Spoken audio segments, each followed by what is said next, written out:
Namaste, friends. I hope you're having an amazing start to the week. If you're not, remember to stay positive, and I promise it'll get better. So, to prepare for an amazing Wednesday, I want you to get yourself a hot beverage and sit back and enjoy today's video. In honor of COP30 and the fight against climate change, I want to spotlight the book As Long as Grass Grows by Dina Gilio-Whitaker. Similar to yesterday's video, the book centers around environmental justice, colonialism, and environmental racism. If you were unsure what COP30 is, that's okay. I recently learned about this event several years ago. COP30 is the 30th conference of the parties of the United Nations Framework Convention on Climate Change that is currently being held in Belém, Brazil from November 10th to November 21st. This conference focuses on the climate action and commitments of the participating countries. So, despite the aspirational goals of these participating countries to reduce or prevent climate change, this book directly insinuates that these conferences are inadequate in comparison to enacting laws that prohibit environmental injustice and indigenous erasure. In support of this, Dina states that the document titled Principles of Environmental Justice perfectly encapsulates Indigenous peoples within the framework of environmental justice. For example, Dina writes, specific to Indigenous peoples, Principle 11 claims that environmental justice must recognize a special legal and natural relationship of Native peoples to the U.S. government through treaties, agreements, compacts, and covenants affirming sovereignty and self-determination. And Principle 15 states that environmental justice opposes military occupation, repression, and exploitation of lands, peoples, and cultures, and other life forms. This can be found on page 19. It is this framework that Dina believes is necessary to not only safeguard the environment, but Indigenous peoples and their respective cultures, spiritualities, and environmental values. Unfortunately, this framework of environmental justice is something that is yet to be committed to by the U.S. government and governments around the world.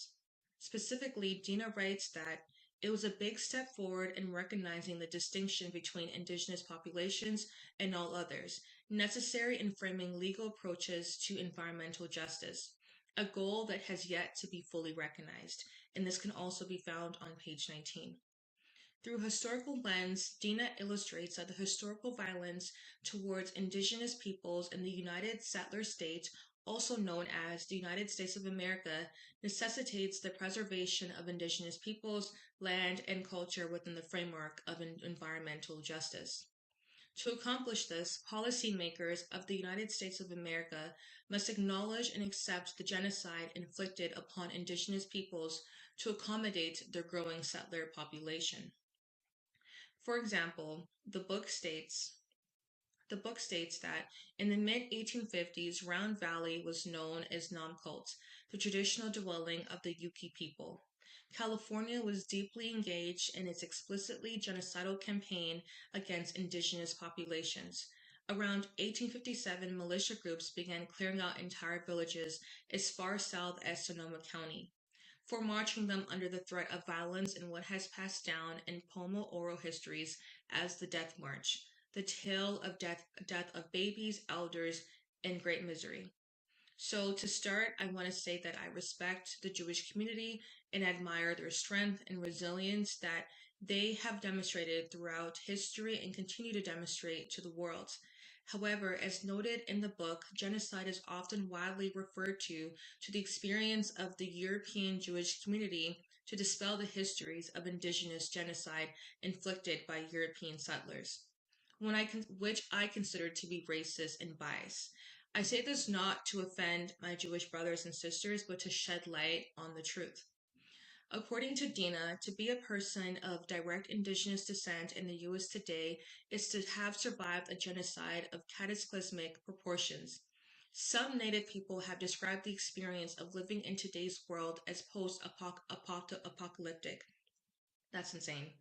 Based on sheer numbers, if we assume an estimate of 18 million indigenous people on the continent north of Mesoamerica in 1492 and compare the number to the Native American population count of roughly 228,000 in the 1890 census, the nadir of the Native American population, we see a population decline of approximately 99%, and this is on page 49. I honestly have no words for the statistic. The only thing I feel is sadness. And I do want to note that the author ensures that the reader is aware of the US's acknowledgement of its mistreatment of Native Americans. However, the US has refused to label it as a form of genocide. Are there any surprises to this? No, at least for me. However, advocacy and demands for recognizing that the genocide of indigenous peoples can make this possible. Theoretically, in the United Settler States, I want to make sure that I say that, they should recognize the brutality of indigenous peoples as a form of genocide, given it fits within the United Nations 1948 Convention on Genocide and the Rome Statute of 2002, which, according to the book, states that genocide as a range of acts that aim to destroy, in whole or in part, national, ethnic, ethical, racial, or religious groups, including deliberately inflicting on the group conditions of life calculated to bring about its physical destruction in whole or in part. Nonetheless, some can argue that the US's decision to not label this as an act of genocide only proves that recognizing the genocide of indigenous people will only delegitimize the US's democratic statehood as a result of the overt contradictions to the US's Constitution and democratic values. However, this is neither here nor there. In addition to having zero tolerance of the exploitation of indigenous peoples within the environmental justice framework, exploitation of indigenous lands must be considered as an injustice. However, throughout history, indigenous lands have been exploited and the indigenous peoples have paid an unfair price. For example,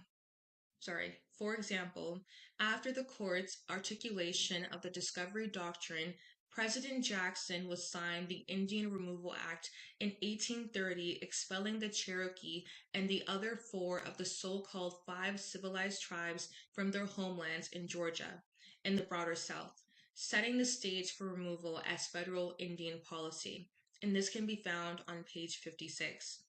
The expansion of settlements throughout the United States not only took away indigenous lands, but also led to ecological and health disasters. Specifically, the loss of land obstructed the way of living for indigenous communities and in turn created health issues. For example, Dina states that decreased reliance on traditional foods is directly related to increases in food-related diseases such as diabetes, and this is on page 61.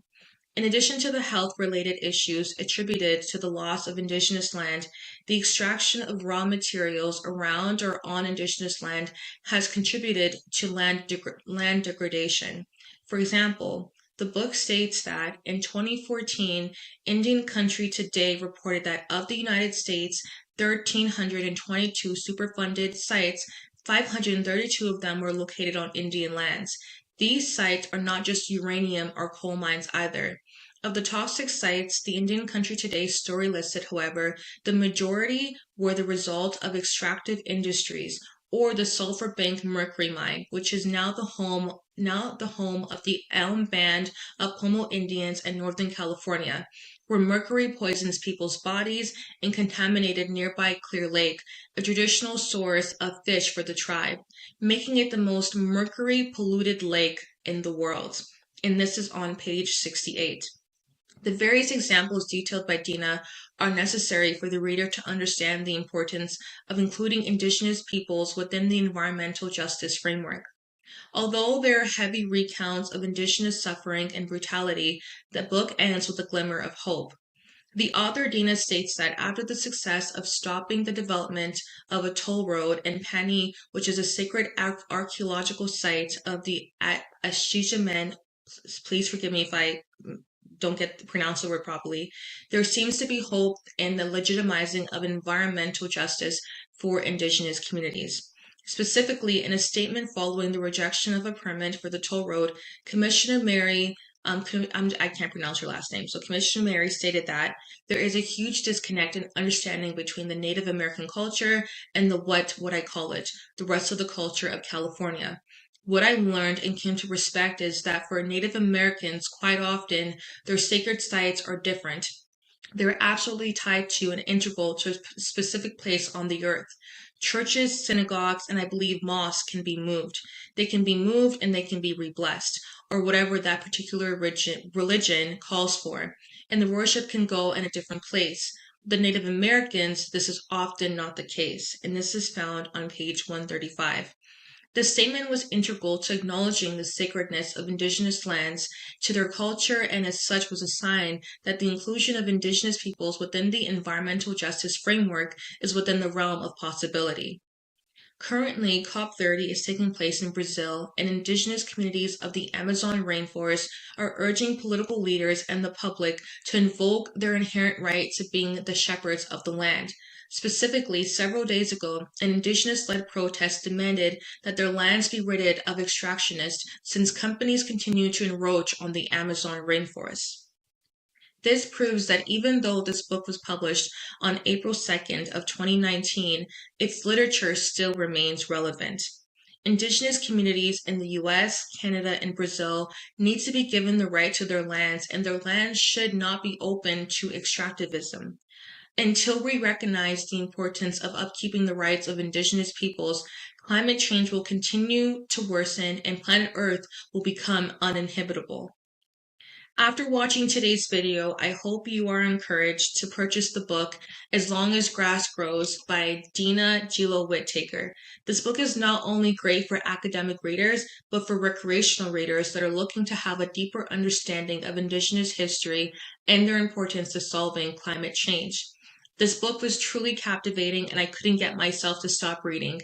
Dina Gilio-Whitaker did an amazing job.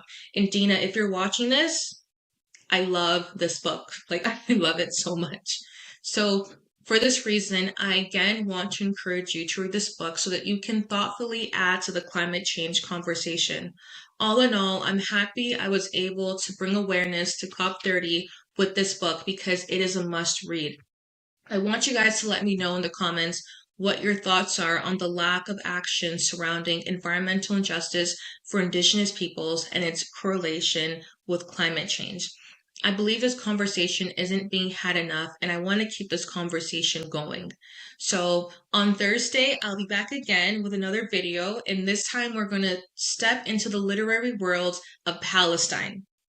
So until then, I hope you guys have an amazing rest of your day and finish your hot beverage, which I didn't get a chance to.